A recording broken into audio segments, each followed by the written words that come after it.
اسلامی جمہوریہ ایران اس بات پر غور کر رہا ہوگا کہ وہ گزشتہ جمعے کو ہونے والے اپنے ایک اعلیٰ پائے کے ایٹمی سائنسدان کے متنازع قتل کا جواب کس طرح دے سکتا ہے۔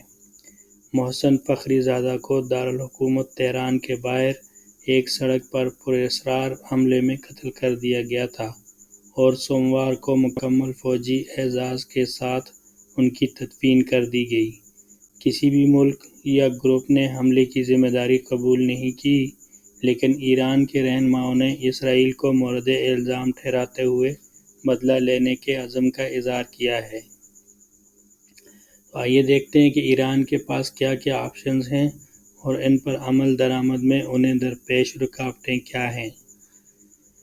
پہلا آپشن، جوہری پروگرام کو تیز کریں۔ ایران پہلے ہی اپنا ابتدائی جواب دے چکا ہے۔ حملے کے 72 گھنٹوں کے اندر اندر ایرانی پارلیمان نے اپنے سول جوہری پروگرام میں تیزی لانے کی منظوری دے دی ہے۔ فخری زادہ نہ صرف ایک اہم جوہری سائنسدان تھے بلکہ ان کا دفاعی نظام میں بھی اہم کردار تھا، جس کا اندازہ ان کے جنازے میں فوجی شخصیات کی تعداد اور شرکت سے ہوتا ہے۔ ایٹمی پروگرام کو تیز کرنا دنیا کے سامنے ایران کی مزاحمت کا ایک طریقہ ہے کہ اس قتل کے باوجود ایران کی ایٹمی سرگرمیاں جاری رہ سکتی ہیں۔ اگرچہ یورینیم کی افزودگی میں کسی بھی اضافے سے یہ شکوک و شبہات پیدا ہو رہے ہیں کہ ایران جوہری بم بنانے کی کوشش کر سکتا ہے، لیکن کیا ایران کے اس قدم کو کسی حد تک واپس لوٹایا جا سکتا ہے؟ دوسرا آپشن، پراکسی کا استعمال۔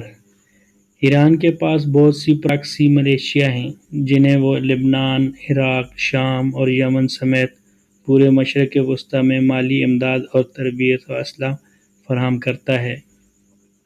جب ستمبر 2019 میں سعودی عرب کے تیل پروسیسنگ کے کارخانوں پر ڈرون اور کروز میزائلوں کے پے در پے حملے ہوئے تو ایران کا یہ موقف تھا کہ وہ یمن کے حوثی باغیوں کی جانب سے داغے گئے، حالانکہ وہ شمال سے آئے تھے۔ مغربی ممالک کی انٹیلی جنس نے یہ نتیجہ اخذ کیا تھا کہ یہ ایران کی جانب سے کیا جانے والا حملہ تھا، جو کہ سعودی عرب کو خبردار کرنے اور یہ بتانے کے لیے کہ وہ سعودی عرب کی معیشت کو کتنا نقصان پہنچا سکتے ہیں۔ ایران کے پاس اب بہت سارے متبادل موجود ہیں جنہیں وہ سرگرم کر سکتا ہے۔ وہ لبنان میں حزب اللہ کو یا غزہ میں حماس کو اسرائیل پر راکٹ فائر کرنے کے لیے کہہ سکتا ہے۔ وہ عراق میں شیعہ ملیشیا کو وہاں موجود امریکیوں کی کم ہوتی ہوئی موجودگی کو نشانہ بنانے کے لیے کہہ سکتا ہے، یا پھر وہ یمن کے حوثیوں کو سعودی عرب پر اپنے حملوں میں اضافہ کرنے کے لیے کہہ سکتا ہے، لیکن ان سب کے ساتھ خطرہ یہ ہے کہ ان کے خلاف جوابی کارروائی ہو سکتی ہے۔ تیسرا آپشن، جان کا بدلہ جان۔ ایران کے لیے یہ زیادہ خطرناک راستہ ہوگا کہ وہ محسن فخری زادہ کے ہم پلہ کسی اسرائیلی شخصیت کے قتل کی کوشش کرے۔ ایران پہلے بھی یہ مظاہرہ کر چکا ہے کہ وہ مشرق وسطیٰ کی سرحدوں سے باہر بھی حملہ کرنے کی اچھی صلاحیت رکھتا ہے۔ سن 2010 اور 2012 کے درمیان 4 ایرانی جوہری سائنسدانوں کی پراسرار ہلاکتوں۔ خیال کیا جاتا ہے کہ ان ہلاکتوں کے پیچھے اسرائیل کی خفیہ ایجنسی موساد کا ہاتھ تھا۔ کے بعد ایران کے اتحادی حزب اللہ کو سن 2012 میں بلغاریہ میں اسرائیلی سیاحوں سے بھری ایک بس پر خودکش بم حملہ کرنے کا ذمہ دار ٹھہرایا گیا تھا۔ اس سے کئی سال قبل حزب اللہ اور ایران پر ارجنٹائن میں اسرائیلی مفادات پر مہلک حملوں کا الزام لگایا گیا تھا۔ ابھی حال ہی میں یورپ میں ایرانی ایجنٹوں پر ایران سے برگزشتہ افراد کو نشانہ بنانے کا شبہ ظاہر کیا گیا تھا۔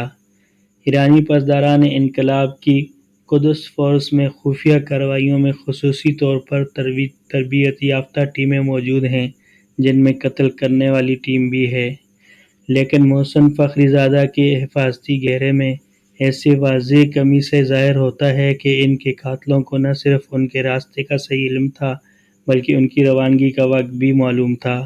ایسے میں ایران کو اپنے ہی ملک میں موجود کمزوریوں کا جائزہ لینا ہوگا۔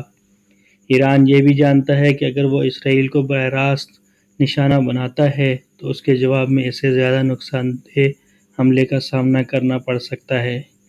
اسرائیل اب عرب دشمنوں میں گھری ہوئی کوئی تنہا ریاست نہیں۔ اگرچہ ابھی سعودی عرب کے ساتھ اسرائیل کے تعلقات پوشیدہ و مخفی ہیں، لیکن متحدہ عرب امارات اور بحرین کے ساتھ قریبی تعاون کے ساتھ ان کے خوشگوار تعلقات بھی قائم ہیں۔ لہٰذا ایران کے فوجی منصوبہ ساز محتاط انداز میں سوچ رہے ہوں گے کس طرح سے ایسا کامیاب جواب دیا جائے کہ جس سے قومی فخر بحال ہو، لیکن اس کی وجہ سے ایران پوری طرح سے جنگ میں بھی نہ جائے اور اس کے فوجی انفراسٹرکچر پر تباہ کن ہوائی حملے نہ ہوں۔ چوتھا آپشن، کچھ نہ کریں۔ یہ بظاہر غیر متوقع لگتا ہے، لیکن کم از کم ابھی کے لیے اس آپشن پر بھی غور کیا جا رہا ہوگا۔ اگرچہ لندن میں ایران کے سفیر نے ہمیشہ کہا ہے کہ امریکی صدارتی انتخاب نتائج ان کی حکومت کو کوئی فرق نہیں پڑتا، لیکن حقیقت یہ ہے کہ بائیڈن انتظامیہ سے اس بات کا زیادہ امکان ہے کہ وہ تہران کے ساتھ تعلقات کی تجدید کرے۔ نو منتخب صدر جو بائیڈن پہلے ہی کہہ چکے ہیں کہ وہ امریکہ کو جوہری معاہدے میں واپس لانا چاہتے ہیں، جسے صدر ٹرمپ نے ترک کر دیا تھا۔ ایران کے لیے اس کا مطلب پابندیوں کا ختم ہونا اور اربوں ڈالر کی آمد ہے۔ ایران میں بھی جون میں انتخابات ہو رہے ہیں، جن میں سخت گیروں کو اچھی کارکردگی کی امید ہے۔ بلند و بانگ بیان بازیوں کے باوجود کچھ احتیاط برتی جائے گی تاکہ انتخابات میں انہیں ناکامی کا منہ نہ دیکھنا پڑے۔